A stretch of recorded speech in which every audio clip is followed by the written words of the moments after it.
Hello everyone, welcome to my channel steno tubers. कैसे हैं आप सब? उम्मीद करती हूँ अच्छे होंगे। तो आज का जो वीडियो है वो बेस्ड है कि आपको क्वेश्चन पेपर को कैसे अटेम्प्ट करना है।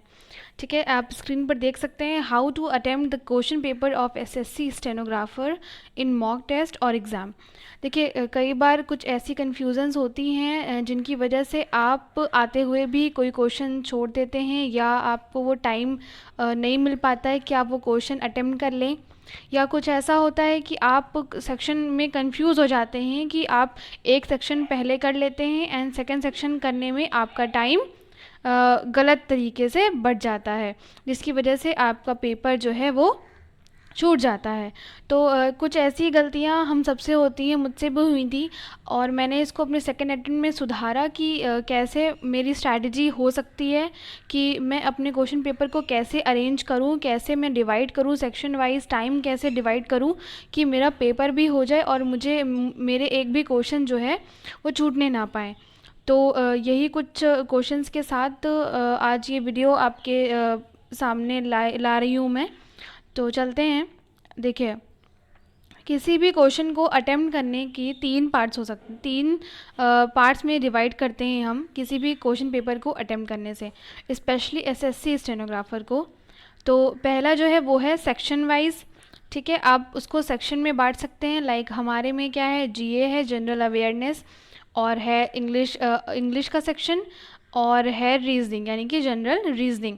तो इस तरह से आप सेक्शन वाइज बांट सकते हैं कि आपको पहले से इंग्लिश करनी है या पहले रीजनिंग करनी है या पहले जीके करनी है। देखिए, ये इंडिविजुअल चॉइसेस भी हो सकती हैं और ये आप अपनी स्ट्रेंथ और वीकनेस के हिसाब से भी सिलेक्ट कर सकते हैं। नेक्स्ट जो है वो है टॉपिक वाइज। टॉपिक वाइज मेरा सेंस है कि अब आपने सेक्शन वाइज तो डिवाइड कर लिया, लेकिन उस सेक्शन के अंदर जो टॉपिक्स हैं, यानी कि जैसा मेरा मानना होता है कि जो टाइम कंज्यूमिंग टॉपिक्स होते हैं उनको हमें बाद के लिए रखना चाहिए।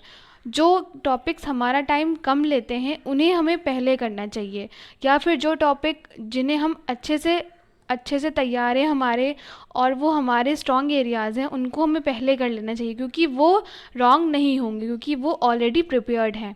और जो टॉपिक्स वीक हैं हमारे, या हमें लगता है कि उनमें हम मिस्टेक्स कर सकते हैं या चांसेस हैं, तो उनको हम बाद के लिए छोड़ सकते हैं। तो इस तरह से आप टॉपिक वाइज भी अपने क्वेश्चन पेपर को डिवाइड कर सकते हैं। तीसरा जो पार्ट है वो है डिवीज़न ऑफ टाइम, यानी कि टाइम मैनेजमेंट। तो टाइम मैनेजमेंट भी बहुत क्रूशियल रोल प्ले करता है किसी भी एग्ज़ाम में। तो यहाँ पे आपको 2 घंटे मिलते हैं, तो उन 2 घंटों को कैसे आपको यूज़ करना है ये आप पर डिपेंड करता है। ठीक है, तो मेरे अकॉर्डिंग ये तीन पार्ट्स ही होते हैं किसी भी क्वेश्चन पेपर को अटेम्प्ट करने में, और आपको इसकी स्ट्रैटेजी पहले ही बना लेनी चाहिए और उसी अकॉर्डिंगली आपको मॉक टेस्ट देने चाहिए। जो भी टाइम आप वहाँ देना चाहते हैं, या लेट्स अज्यूम कि आप 30 मिनट्स में रीजनिंग फिनिश करना चाहते हैं, तो आपको एटलीस्ट यहाँ पे टाइम अपना 20 मिनट्स ही रखना होगा कि आप मॉक टेस्ट में रीजनिंग फिनिश कर लें। ठीक है, होता क्या है, वहाँ एग्ज़ाम हॉल में प्रेशर के चलते वो टाइम हमारा बढ़ जाता है। तो जैसे कि आपकी हैबिट रहेगी 20 मिनट्स में रीजनिंग फिनिश करने की, तो वहाँ पे आपको ज़्यादा से ज़्यादा लगेगा, तो 25 या 27 मिनट्स अप्रॉक्स लगेगा। तो इसी वजह से टाइम भी बहुत क्रूशियल रोल प्ले करता है। Moving to next slide. तो सबसे पहले हम इस वीडियो में बात करूंगी सेक्शन वाइज कि हम कैसे पेपर को डिवाइड कर सकते हैं। तीनों पार्ट्स में एक वीडियो में नहीं बता सकती, वीडियो बहुत ज़्यादा लंबा होगा और मैं एक एक चीज़ आपको डिटेल्स में समझाती हूँ, इस वजह से मुझे टाइम ज़्यादा लगता है। तो आज मैं डिस्कस करूँगी कि सेक्शन वाइज पेपर हम कैसे अटेम्प्ट कर सकते हैं हमारे एसएससी स्टेनोग्राफर एग्ज़ाम का। Let's move. देखिए, मेरा मानना ये है कि सबसे पहले आपको जो अटेम्प्ट करना चाहिए वो है जनरल अवेयरनेस का सेक्शन। ऐसा क्यों है मैं ये आपको समझाती हूँ।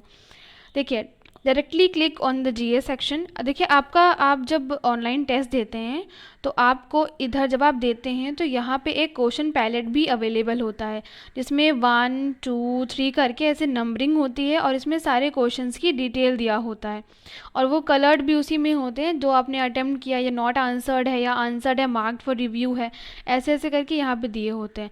तो आपको एक जो अपना माइंड है वो इतना एक्टिव रखना है कि जैसे अगर आपका फर्स्ट क्वेश्चन जीए का आया है तो आपको पता है कि आपके 50 क्वेश्चंस होते हैं जीए में, तो 1 to 50 आप कभी भी किसी भी क्वेश्चन पे क्लिक करेंगे तो वो आपका जीए की क्वेश्चन में ही आएगा, यानी कि जनरल अवेयरनेस के सेक्शन में।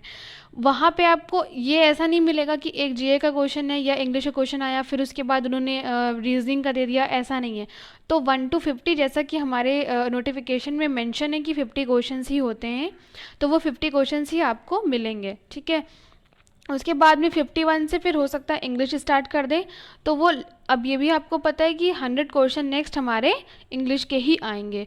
उन 100 के बाद फिर हो सकता है कि कुछ नंबरिंग ऐसी हो जो लाइक 150 से 150 to 200 फिर हमारा जीए सेक्शन हो जाए, वो सॉरी रीजनिंग सेक्शन, तो वो भी 50 क्वेश्चंस लेता है। तो इस वजह से आपको क्वेश्चन पैलेट पे भी बहुत ध्यान से देखना होता है, बहुत ईगल आई से आपको वहाँ पे बैठना होता है, ठीक है। अपनी आइज़ का बहुत यूज़ करना होता है, ठीक है। Directly click on the GS section, आपको क्या करना है, चाहे वो फर्स्ट से स्टार्ट हो, चाहे 150 से स्टार्ट हो, चाहे 50 से स्टार्ट हो, यानी कि 51 से, आपको डायरेक्टली देखना है कि जीएस सेक्शन आपका कहाँ है। आपको तुरंत उस पर क्लिक करना है। उसके बाद आपको क्वेश्चंस रीड करने शुरू करने हैं। Read the questions. अब आप जब क्वेश्चंस को पढ़ेंगे तो आपके पास 3 ऑप्शंस रहते हैं, 3 चॉइसेस रहती हैं। पहली जो चॉइस है, देखिए पहली जो चॉइस है आपके पास वो रहेगी कि या तो आपको क्वेश्चन वो आता रहेगा, डैट मीन्स कि आपको उस जब आप वो क्वेश्चन पढ़ेंगे जनरल अवेयरनेस का, तो वो आप जब 4 ऑप्शंस देखेंगे या तो उसमें से आपको करेक्ट आंसर तुरंत फाइंड आउट हो जाएगा। तो आपको इस केस में करना क्या है कि मार्क करना है आंसर और सेव एंड नेक्स्ट करना है। सेकंड ऑप्शन ये हो सकता है कि आपको उस क्वेश्चन का कोई आइडिया ही ना हो, डैट मीन्स नो आइडिया। तो जिस क्वेश्चन का कोई आइडिया ही नहीं तो वो आपको छोड़ देना बेटर रहेगा, यानी कि लीव द क्वेश्चन। उसको मार्क भी मत करिए, आप बिल्कुल छोड़, जिसका आपका बिल्कुल भी 1% भी आपको पॉइंट में भी अंदाज़ा नहीं है तो आप उसको छोड़ सकते हैं। नेक्स्ट जो ऑप्शन आपके पास बचेगा, कंफ्यूज्ड विथ 2 और मोर ऑप्शंस। अब आपको कुछ ऐसे क्वेश्चंस मिलेंगे जिनको लगता होगा कि वो आपने पढ़ा है बट वो उस टाइम याद नहीं आ रहा होगा, या फिर आपको 2 या 2 से ज़्यादा ऑप्शंस में कन्फ्यूज़न होती है। आप इसको क्या क्या सकते हैं कि आप उसको रिव्यू के लिए मार्क कर सकते हैं। जब आप उसको टैग कर देंगे रिव्यू के लिए तो वो आप बाद में सारे क्वेश्चंस एक साथ देख सकते हैं जो भी आपने मार्क किए होते हैं।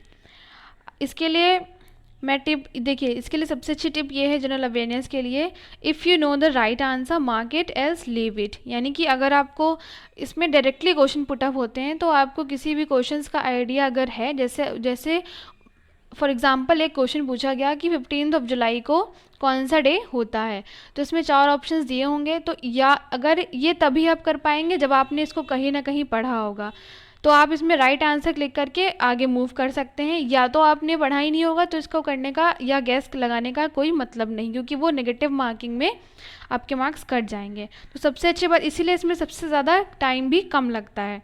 तो if you know the right answer mark it else leave it. Answer पता है तो लगाइए वरना आगे बढ़िए।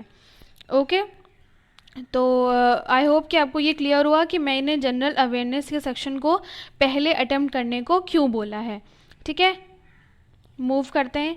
इसके बाद मेरा मानना है कि आपको इंग्लिश सेक्शन अटेम्प्ट करना चाहिए। देखिए ऐसा क्यों है, देखिए जब आप जेए के क्वेश्चन कर लेंगे तब आप मूव करेंगे तुरंत ही इंग्लिश सेक्शन पे। भले ही बीच में आपको रीजनिंग दी गई हो, आपको क्वेश्चन का आइडिया लगाते हुए इंग्लिश सेक्शन पे पहुंच जाना है, या वहाँ पे डिवीज़न भी होता है, ऊपर लिखा होता है जनरल अवेयरनेस, इंग्लिश सेक्शन या रीजनिंग, जनरल रीजनिंग। अगर ये सेक्शन तीनों डिवाइडेड ऊपर दिए हैं तो आप डायरेक्टली उन पर क्लिक करके पहुँच सकते हैं। ठीक है, तो देखिए इसमें attempt all question except cloze text and reading passages. इसमें क्या है कि सारे जब आप इंग्लिश सेक्शन को अटेम्प्ट करना शुरू करेंगे तो आपको क्लोज टेक्स्ट और रीडिंग पैसेज को छोड़ते चलना है। ठीक है, अभी फर्स्ट टाइम में आपको इसको नहीं अटेम्प्ट करना है। तो बाकी जितने भी क्वेश्चंस आएंगे, यानी कि एक्टिव पैसिव या वॉइसेस, नरेशन, सेंटेंस इम्प्रूवमेंट और एरर्स और सिनोनिम्स, एंटोनिम्स, जो भी क्वेश्चन आएंगे आप उन सारे क्वेश्चंस को अटेम्प्ट करेंगे। ठीक है, इसमें भी सेम चीज़ है कि रीड द क्वेश्चन, आपको पहले क्वेश्चन को पढ़ना है। पहली चॉइस आपके पास रहती है राइट आंसर, पता है आपको करेक्टली तो लगाइए, आगे बढ़िए, सेव एंड नेक्स्ट करिए। नेक्स्ट है नॉट श्योर और कन्फ्यूज, मतलब ऐसा लगता है कि ये आंसर मुझे आता है और फिर लगता है नहीं भी आता है, फिर एक एक कंफ्यूजिंग सिचुएशन बन जाती, तो उस केस में आपको वो क्वेश्चन वहीं पे छोड़ देना चाहिए, लीव डैट। थर्ड है हमारा पढ़ा है बट याद नहीं आ रहा, हो सकता है आपने लाइक कोई इडियम्स हैं, आप लाइक कोई इडियम आपको दिया गया, वो आपने कहीं पढ़ा है बट वो 4 ऑप्शंस में आप कंफ्यूज हो गए, आपको वो क्लिक नहीं कर रहा कि आपका सही आंसर क्या होगा। तो उस केस में आप आंसर को, अगर आप 2 आंसर्स में कंफ्यूज हैं तो आप एक बेटर आंसर को चूज़ करके उसको रिव्यू के लिए मार्क कर सकते हैं, कि बाय चांस आपने गलत चूज़ किया हो तो बाद में आप उसको रिव्यू कर लें। ऑलराइट, नेक्स्ट देखिए, अब क्या होता है जब आप क्लोज टेस्ट और रीडिंग पैसेजेस के क्वेश्चंस को छोड़कर बाकी सारे क्वेश्चंस अटेम्प्ट कर चुके हैं, तो आपके पास देखिए ये जो दोनों पार्ट होते हैं ये कंप्राइज करते हैं 35 क्वेश्चंस, ठीक है। ये 35 क्वेश्चंस टोटल होते हैं हमारे, 20 होते हैं कॉम्प्रिहेंशन के एंड 15 होते हैं क्लोज पैसेजेस के, सॉरी 20 होते हैं क्लोज पैसेजेस के एंड 15 होते हैं कॉम्प्रिहेंशन के। तो अब आप ये सोचिए कि आपके 65 क्वेश्चंस तो अप्रॉक्स हो ही चुके हैं, हो सकता है आपने 2 या 3 5 कुछ रिव्यू के लिए मार्क किया हो, तो उसको भी छोड़ के आपके अप्रॉक्स 60 क्वेश्चन हो चुके होते हैं। और चूँकि क्लोज पैसेज और कॉम्प्रिहेंशंस कोई छोटी चीज़ है नहीं, तो उसमें टाइम लगता है। तो आप देखिए 100 क्वेश्चन होते हैं इंग्लिश के, अब 100 में से आप 35 माइनस कर देंगे तो आपके पास अभी भी 65 क्वेश्चन का प्लस पॉइंट है, ठीक है, आपने इतना अटेम्प्ट कर लिया है। अब नोट देखिए इसमें क्या है, cloze test and comprehensions are very lengthy, they may take all your time. अगर आप चाहते हैं कि अगर आपका cloze test and comprehension part बहुत बहुत स्ट्रांग है तभी आप इस टाइम पे अटेम्प्ट करिए, वरना इसको छोड़ सकते हैं आप। Given you are not sure that the options you selected are 100% correct. अगर आपने ये अटेम्प्ट भी किया है और अगर आप श्योर भी नहीं हैं कि आपके ऑप्शंस 100% करेक्ट हैं तो कोई फ़ायदा नहीं है, आपको उसे दोबारा देखना पड़ेगा, फिर वो टाइम लेगा। इससे अच्छा है कि अभी आप इसको यहीं पे रहने दें। So leave them now, reasoning section also consumes time. Reasoning के लिए भी आपको मतलब भर का टाइम चाहिए होता है।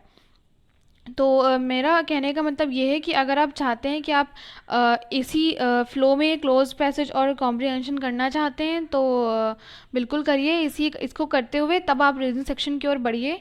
बट मेरे अकॉर्डिंग ये सही है कि आप इसको यहीं पे छोड़ दें। क्यों? क्योंकि आपके पास सिर्फ और सिर्फ 35 क्वेश्चंस बाकी हैं इंग्लिश के, बाकी आपने 65 क्वेश्चन ऑलरेडी अटेम्प्ट कर लिए हैं और ये आप पहले ही अटेम्प्ट कर चुके हैं, ठीक है। तो अब इसके बाद आपको तुरंत मूव करना है रीजनिंग सेक्शन में, ठीक है। देखिए, attempt only those question that you can solve at first sight. ऐसे बोलते हैं एक बार पहली नज़र में जैसे आपने क्वेश्चन देखा आपको उसका वो क्वेश्चन समझ में आ गया कि उसमें पूछ क्या रहा है, आपको करना क्या है, तुरंत आपने 1 सेकंड 2 सेकंड या जो भी 1 मिनट लगा आपने आधा सेकंड सॉल्व करने में लगाया और वो ऑप्शन का आंसर आपको मिल गया। तो वो आंसर आपको टिक करके सेव एंड नेक्स्ट करना है, सिर्फ वही क्वेश्चन आपको अटेम्प्ट करना है। अगर बाई चांस बीच में ऐसा कोई क्वेश्चन आ गया जो आप देखा आपने और आपको लगता है कि वो टाइम लेगा तो उसको तुरंत नेक्स्ट कर दीजिए, ठीक है। अब क्वेश्चन ये आता है कि हम पहचाने कैसे कि कौन सा क्वेश्चन हमसे होगा और कौन सा नहीं। तो देखिए, अगर आप क्वेश्चन को देखते ही उसका कॉन्सेप्ट समझ गए और उसका रूल समझ गए तो दैट मीन्स कि वो क्वेश्चन आप कर लेंगे। तो वहीं पे रुक के तुरंत आप क्वेश्चन सॉल्व करके नेक्स्ट करिए। थर्ड है mark for review to only those questions you know you can solve afterwards. अब आपको इसमें क्या करना है, जैसे आप क्वेश्चन देखते जा रहे हैं क्लिक करते हुए नेक्स्ट करते जा रहे हैं, सेव एंड नेक्स्ट, जो आपको आ रहे हैं फर्स्ट साइट पे आपने देखा वो कर दिए, और जो आपको लगता है कि ये आप कर सकते हैं बट अभी ये नहीं सही क्योंकि आपके पास अभी भी क्वेश्चंस बाकी हैं, तो उसको आप मार्क कर सकते हैं रिव्यू के लिए, जो आप बाद में अटेम्प्ट करेंगे, ठीक है। Move to cloze test and comprehension. इसके बाद तुरंत आपको अब क्लोज टेस्ट और कॉम्प्रिहेंशंस का आपको नंबर्स याद रखने हैं, या फिर आपने जो अटेम्प्ट नहीं किए हैं तो उसमें अनअटेम्प्टेड क्वेश्चन भी दिखाते हैं, तो उस कलर के क्वेश्चन पे आप क्लिक करके जान सकते हैं कि आपका क्वेश्चन कौन सा अनअटेम्प्टेड है। तो आपको मूव करके तुरंत क्लोज टेस्ट और कॉम्प्रिहेंशन पार्ट को कंप्लीट कर देना है। उसके बाद आपको फिर जीए सेक्शन पे तुरंत मूव करके जो भी क्वेश्चन आपने टैग किया था मार्क किया था रिव्यू के लिए, आपको तुरंत एक बार देख के अगर वो आपको लग रहा है कि आप कर सकते हैं तो उसको मार्क करके तुरंत आगे बढ़ना है। फिर आपको जो इंग्लिश के रिमेनिंग क्वेश्चंस जो आपने टैग किए होंगे मार्क के लिए, या आपको अभी भी कभी कभी होता है कई क्वेश्चन हम कर देते हैं बट वो अभी भी एक माइंड में कन्फ्यूज़न बनी रहती है कि वो सही है या नहीं है, या हो सकता है कुछ मिस्टेक्स, तो आपको फिर से वो सारे क्वेश्चंस कंप्लीट करते हुए आगे बढ़ना है। Lastly remaining question of reasoning. अब आपके पास जो भी टाइम बचा है आप इसमें अपने रीजनिंग के जो क्वेश्चंस आपने छोड़ दिए थे या आपको वो आते थे और आपने कहा टाइम ज़्यादा लेंगे, तो वो आप इसमें कर सकते हैं। और सबसे लास्ट पॉइंट है मेरा रिविजिट मार्क्ड क्वेश्चंस। अब आपके पास अगर अब भी टाइम बचा है तो अब भी आप जो आपने क्वेश्चन मार्क किए हैं यानी कि रिव्यू के लिए जो आपको लगा था कि शायद आपसे हो जाए, वो क्वेश्चन आप कर लीजिए। और जो क्वेश्चंस अनअटेम्प्टेड रह गए हैं जिनको आपका सबसे लास्ट में इनको रखिएगा, जिनको आपका बिल्कुल भी आइडिया नहीं कि आप उसको कैसे करेंगे या जो भी कुछ है। लाइक मेरे पास भी एक दो सीरीज़ के क्वेश्चन रह गए थे, मैंने सबसे लास्ट में करा था और सबसे लास्ट के एक दो सेकंड में मेरा वो आंसर आ गया था। तो कुछ ऐसे भी क्वेश्चंस हो सकते हैं। और मैं बता दूं रीजनिंग सेक्शन इसीलिए मैंने लास्ट में अटेम्प्ट करने को बोला क्योंकि इसमें कभी कभी हम करते रहते हैं और वो हमारा टाइम ऐसे ले लेता है कि हमें पता तक नहीं चलता, क्योंकि कैलकुलेशंस होती हैं रीजनिंग में। और क्या कॉन्सेप्ट, अब आपको उन्होंने सीरीज़ दे दिया है, अब उसमें क्यूब की, स्क्वायर की, या मल्टीप्लिकेशन या सब्ट्रैक्शन कौन सी सीरीज़ है, ये आप या तो आप बहुत ही ज़्यादा अच्छे हैं रीजनिंग में तब कर सकते हैं, या अगर नहीं है तो आपको इसमें टाइम लगेगा। इसीलिए मैंने बोला कि सबसे लास्ट में आपको रीजनिंग सेक्शन करना है। Okay, so here you are done. आपने सारे क्वेश्चन अटेम्प्ट करके सब कुछ देख के रिवीजन, अगर इसके बाद भी आपके पास टाइम बचा है तो बहुत ही अच्छी बात है, फिर से आप अपने क्वेश्चंस रीचेक कर सकते हैं, रिवाइज कर सकते हैं, रिविजिट कर सकते हैं। ओके, तो आज का वीडियो मेरा यही था कि मैं सेक्शन वाइज आपको समझा सकूं कि आपको पहले कौन सा सेक्शन अटेम्प्ट करना है, कौन सा नहीं करना है। लाइक जीए, फिर इंग्लिश, फिर रीजनिंग, फिर जैसे जैसे मैंने बताया है आप इसको एक बार मॉक पे अपने अप्लाई करके देख सकते हैं। अगर आपको ये लगता है सुटेबल तो आप इसको अपने ओरिजिनल एग्ज़ाम में भी जब वो होगा तब आप अप्लाई कर सकते हैं। और अगर आपको लगता है कि इसमें से आपका कुछ वीक या स्ट्रांग है तो वो आप अपने हिसाब से एडजस्ट कर सकते हैं। Okay, thanks for watching steno tubers. Subscribe to steno tubers for more such videos.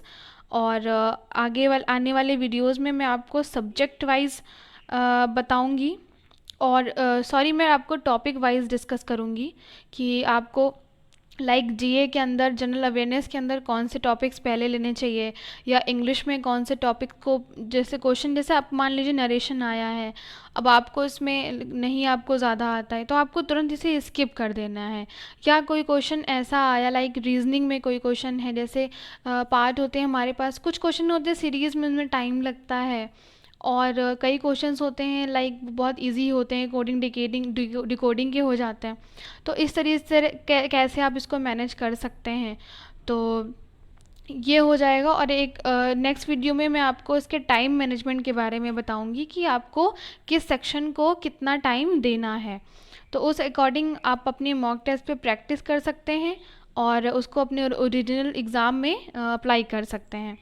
All right then, thanks for watching, bye bye, take care.